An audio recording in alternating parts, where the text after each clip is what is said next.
रामदास कदमांची वक्तव्य म्हणजे बाळासाहेबांशी बेईमानी आहे।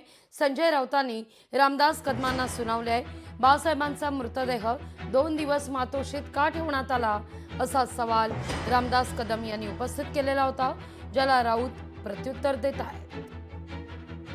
त्या डॉक्टरांनी मला सांगितलं होतं 1 दिवस आधी बाळासाहेब गेले होते, मग उद्धव ठाकरेंनी त्यांना का ठेवलं 1 दिवस, हे बाळासाहेबांच्या बहुतेक यांनी उपचार केले त्या डॉक्टरांनी मला सांगितलं। काय कारण होतं यामागचं, काय कारण? आता त्यांना विचारून घ्या, मग कसं सांगू? शिवसैनिकांना इतरांना सर्व नेत्यांना अंधारात ठेवण्यामागचं काय उद्देश असतो? आता त्यांना विचारून घ्या, मी कसं सांगू?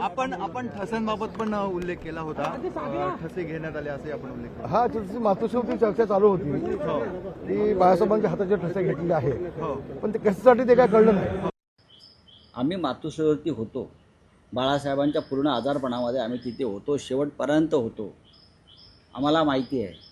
आता ह्यांच्या तोंडामध्ये कुणी जर शेण कोंबला असेल भीतीपोटी आणि ते आता उगाळत असेल ते तुम्ही काय करणार?